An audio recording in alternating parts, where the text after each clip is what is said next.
We're going to take our inspiration from the book of Micah. So if you want to follow it, it's just a few verses. You're welcome to look those verses up in Micah chapter 7.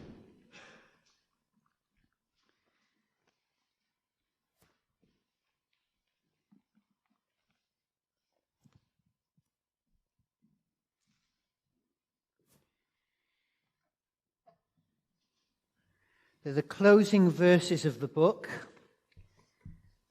and I think they're at the end of the book for a very good reason.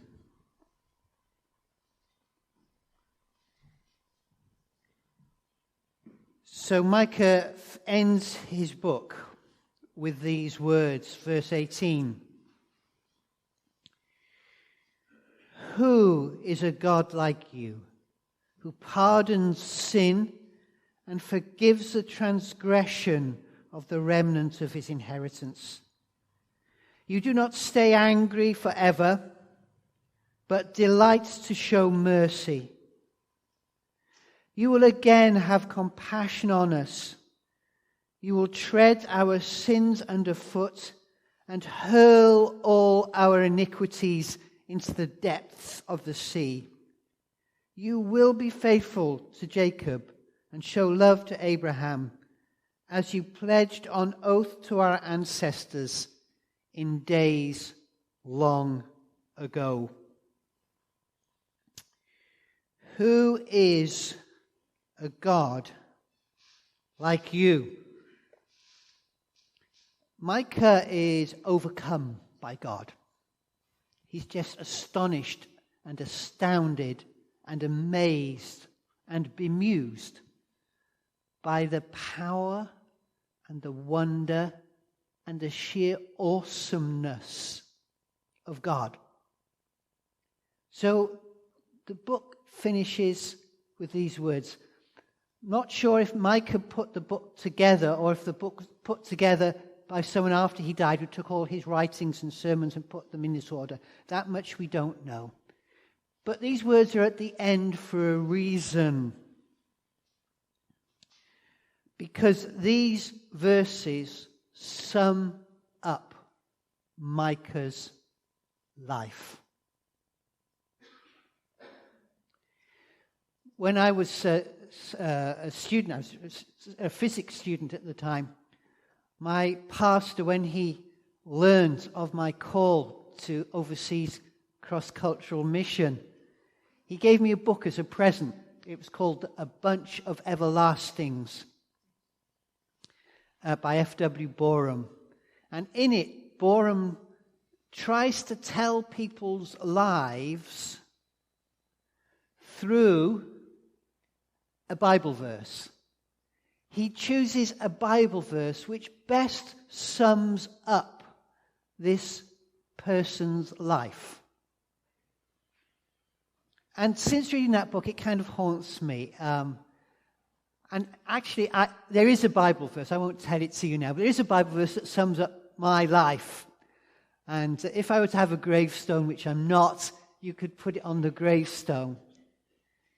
But this is Micah's life story in these verses. And at the heart of it, really, is a sermon that he preached.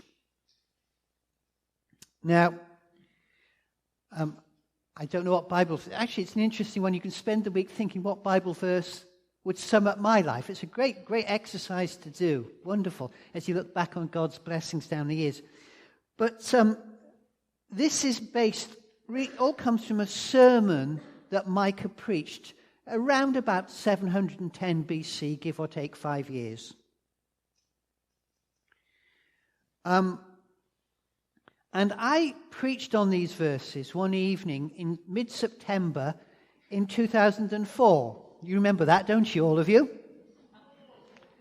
And of course you don't remember it. I don't expect you to remember it, and I'm not the least bit hurt that you don't. But suppose The sermon that I preached that day in September in 2004 changed the destiny, changed the whole nation. Suppose my sermon that evening had saved our nation from destruction. You might remember it then. You might remember it then. And Micah's sermon, in my humble opinion, is one of the 5 great sermons of the Bible. My list, Sermon on the Mount, obviously, has to go number 1. Micah's sermon. There's Ezra's sermon in Jerusalem, when they built a little pulpit in the town square. There's Moses' sermon. Choose you this day who you'll follow. And there's Peter's sermon on the day of Pentecost. I think the 5. I thought maybe that would be a good thing to put on. I'm not social media savvy, but I was thinking maybe asking Magnus if he could put like clickbait for Penrouch, the 5 greatest sermons in the Bible will astonish you, and see how many hits we get, how many people turn up at our service because of what they've seen on the internet. I'm just a dinosaur, really. That's beyond me. But anyway, that's what I thought we could do. The 5 great sermons of the Bible. This is one of them. And there's just really 3 things his sermon taught him, and which sums up his life. And the first is so simple. God forgives. Cannot put it simpler than that. God forgives. Recently, someone asked us if our children were adopted. I don't know why they asked us that. They're not, but if they had been, that's fine, not a problem. But that kind of kicked my mind into thinking, because I was just looking at a verse in the Bible where the Apostle Paul talks to us about adoption. In Ephesians 1, verse 5, he talks about God adopting us. And adoption wasn't very common in Jewish culture, but it was very common in Roman culture and in Greek culture. So the word he uses for adoption is quite a technical word, quite a legal word. I do know it, but I get my tongue twisted around my teeth when I try to pronounce it, so I'm not even going to bother. But it's a technical term for adoption, because in the Roman world, it was amazing what happened when people adopted somebody. It could be a man or a woman they adopted, a boy or a girl. But that brought about a number of huge changes in that person's life. Firstly, they changed their name. They were given a new name in their family. They were given a new identity. Just imagine a new passport, new driving license, everything. Because you have been adopted, all that changes. They became members of the new family, and they became heirs to the family fortune. It didn't matter if there were natural children in the family. Their right was equal to the natural children's rights. They gained the rights to inherit the family fortune. And this is a point I was getting. One of the other things they received was their debts were forgiven. That maxed out Visa card, that struggling MasterCard, your debts are wiped out when you're adopted in the Roman and Greek society. And that's what Paul's saying. When we're adopted, God takes us into his family and we become new people. We become new name and new identity, and our debts are wiped out.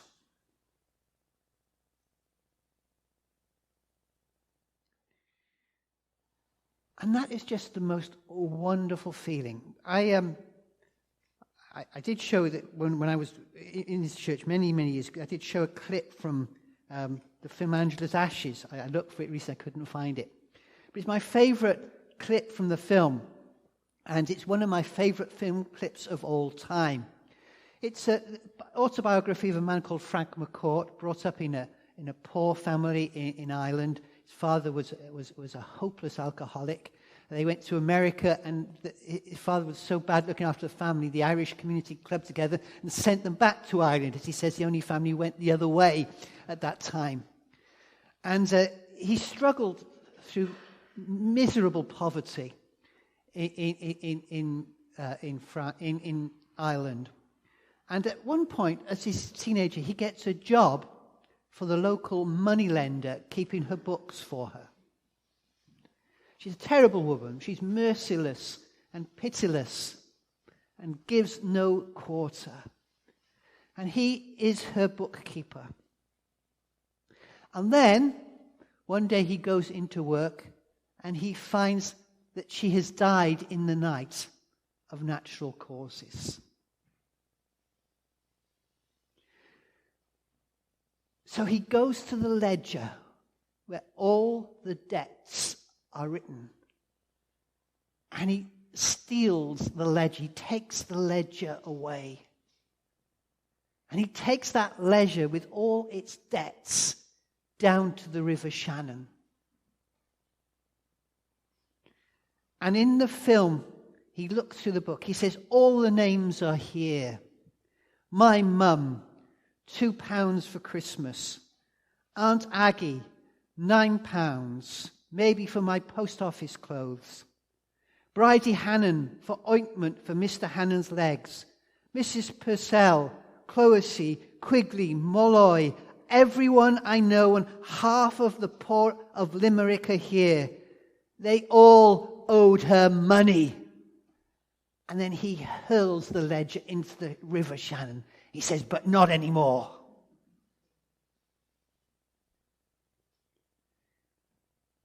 God forgives. That is what God has done for me. Micah has exactly the same picture, and it's not the River Shannon, it's the depths of the sea. You will hurl all our iniquities into the depths of the sea. They're gone, forgiven, because Jesus Christ died on the cross to carry our sins. Our debts are gone, and they're gone forever. No one will ever find them. So Micah discovered that God forgives, but he discovered that God forgives a nation. How about that? He's known as Micah of Moresheth. Moresheth was a tiny town on the borders of the Philistine country. And he hated the big cities. He hated Jerusalem and he hated Samaria. But he had to go there sometimes. He had a good friend in the city, Isaiah, another prophet, and the two of them were very close. And they ministered together to the nation. But it did mean, I just always imagine Micah trudging up the road with a sack full of pomegranates or cabbages or leeks or whatever he's going to give to Mrs. Isaiah to cook the tea. I don't know if that's what happened, but he trudged, his heart used to sink as he got closer to Jerusalem because of its corruption, because of the pride and arrogance of the rich, because of the injustices, because of the difficulty the poor found in getting justice in the courts, for the way the rich just accumulated wealth and accumulated property, and the poor got poorer and poorer. And I don't know how fed up you are with your own nation on a scale of 1 to 10. I don't even dare ask. And one thing that really got Micah annoyed were the religious people. He's not alone there. The religious people in Jerusalem used to annoy Jesus as well.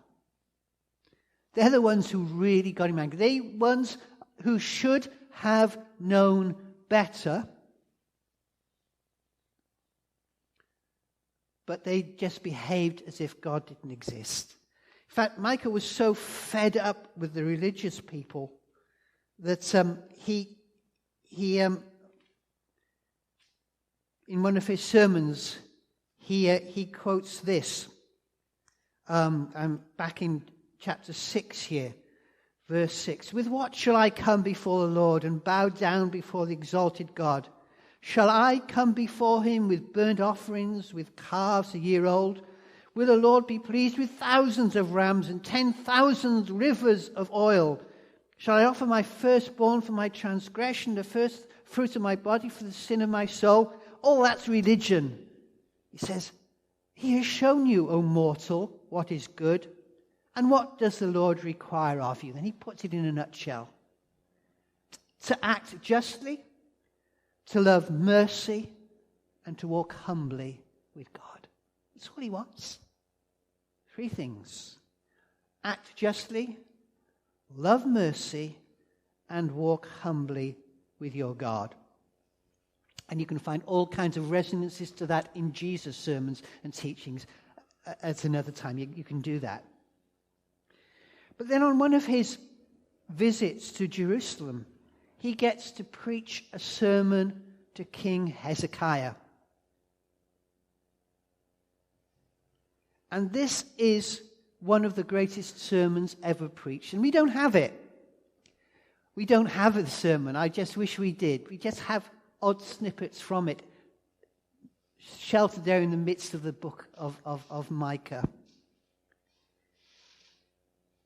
And he preaches a sermon to Hezekiah. We do know that he said to Hezekiah this, because of the way this country has been run, because of the injustices, because of the fake religion, because of the dishonesty of people's hearts, Jerusalem is going to end up like a plowed field. And that resonated strongly because 100 miles or a bit more to the north, there were the remains of what had been the second greatest city of the area, Samaria, which about 10 years before had been flattened by the Assyrian army. Mighty city, flattened, and what was left of it, people stole from it. It had become a field, basically, on top of a hill. And Micah says, you just look at Samaria, because that's what's going to happen to this city because of you.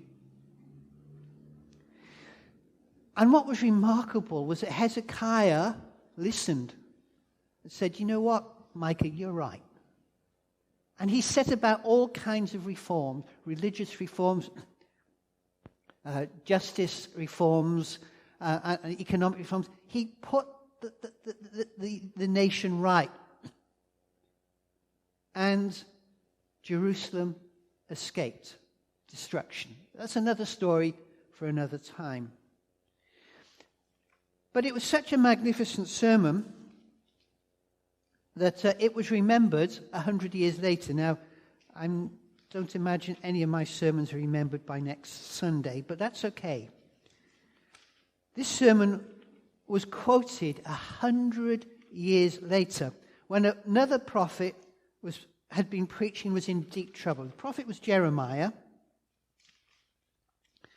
And he's been preaching against all the corruption of the nation. And the king decided he really ought to kill Jeremiah. And Jeremiah's on trial for his life. And in Jeremiah chapter 26 and verse 16, the officials and the people said to the priests and the prophets, the religious people who are wanting to kill him, this man should not be sentenced to death. He has spoken to us in the name of the Lord our God. Some of the elders of the land stepped forward and said to the entire assembly of people, Micah of Moresheth prophesied in the days of Hezekiah, king of Judah. He told all the people of Judah, this is what the Lord Almighty says. Zion will be plowed like a field. Jerusalem will become a heap of rubble, the temple hill a mound overgrown with thickets. And that sermon, 100 years later, can be quoted off by heart by people because it was such a cracking sermon and it changed the nation. And God forgave the nation. And another prophecy came true because of it. Prophecy is actually given to King Solomon. And the prophecy was this. He was in 2 Chronicles 7:14. If my people who are called by my name will humble themselves and pray and seek my face and turn from their wicked ways, then I will hear from heaven and I will forgive their sin and will heal their land. And God forgave the nation. So God forgives. God forgave the nation. And then God forgives all who believe in Jesus. Eugene Patterson said there is no such thing as successful churches.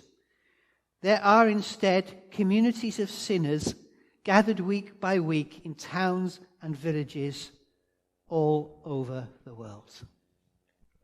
People who turn to God because they know that God forgives their sins. And we need it. And we're going to celebrate that around the communion table in just a moment or two.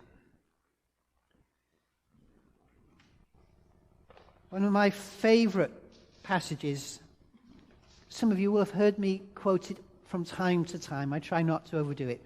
I have given instructions. I've asked to have this passage read at my funeral service. I'm pretty sure my family will ignore me. But it's from a man whose life had a huge impact on me. A man called Charles Haddon Spurgeon, lived long before my time. The great preacher of the 19th century. And by the time he was 21, like 10,000 people a night were crowding to hear him preach. And there's a revival going on, and the church in Holyhead Baptist Church in Holyhead is a result of this man's ministry and the revival under his preaching. But it all began for him on the 6th of January in 1850, when it snowed. And he couldn't get to his usual church. He was suffering from depression, and he was feeling miserable, and he was fed up with himself. And he felt that he was a sinner, and that nobody loved him, especially not God. But he couldn't get to church because of the snow, so he slipped into the first church he could find, which was a primitive Methodist church. And they were in trouble because the preacher hadn't turned up. So they commandeered one of their own to preach the sermon. The guy really was not a preacher, not a very good preacher. He wasn't really a preacher at all. But he gave it his best shot. So he picked out of the Bible the text from Isaiah, Micah's friend, who says, "Look unto me, and be ye saved, all the ends of the earth." And he begins by saying, anybody can look. It's a simple thing to look. All you've got to do is look to Jesus. And then he kind of spins it out long. He says, look to Jesus. Jesus says, look to me, I'm dying on the cross for you. Look to me, I'm carrying your sins. Look to me, I'm rising from the dead. Look to me, I'm the Lord of Lords and the King of Kings. He strings this out for 10 minutes, at which point he's got nothing more to say. And he's groping, struggling for something to say. And he looks around and he sees Charles Spurgeon sat under the gallery. Never seen him before, obviously a visitor. And so he turns to him and he says, "Young man, you look miserable." And Spurgeon writes, this is Spurgeon's own words, Dad, "Well, I did, but I had not been accustomed to have remarks made from the pulpit on my personal appearance before. However, it was a good blow, struck right home." He continued, "And you always will be miserable. Miserable in life and miserable in death if you don't obey my text. But if you obey now, this moment you'll be saved." Then, lifting up his hands, he shouted, it's only a primitive Methodist could do, "Young man, look to Jesus Christ. Look, look, look. You have nothing to do but to look and live. I saw at once the way of salvation. I know not what else he said. I didn't take much notice of it. I was so possessed with that one thought. And I looked. I had been waiting to do 50 things, but when I heard that word, look, what a charming word it seemed to me. Oh, I looked until I could almost have looked my eyes away. There and then the cloud was gone. The darkness had rolled away. At that moment, I saw the sun as I looked to Jesus.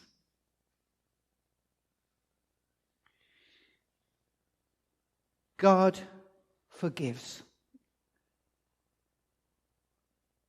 And like the primitive Methodist preacher, I've run out of words. That's all I've got to say. God forgives.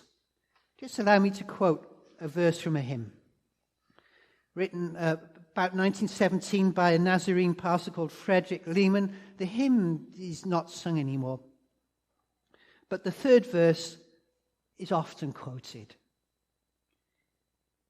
Could we with ink the ocean fill, and were the skies of parchment made, and every stalk on earth a quill, and every man a scribe by trade, to write the love of God above would drain the oceans dry. Nor could that scroll contain the whole, though stretched from sky to sky. Who is a God like you? The God who pardons.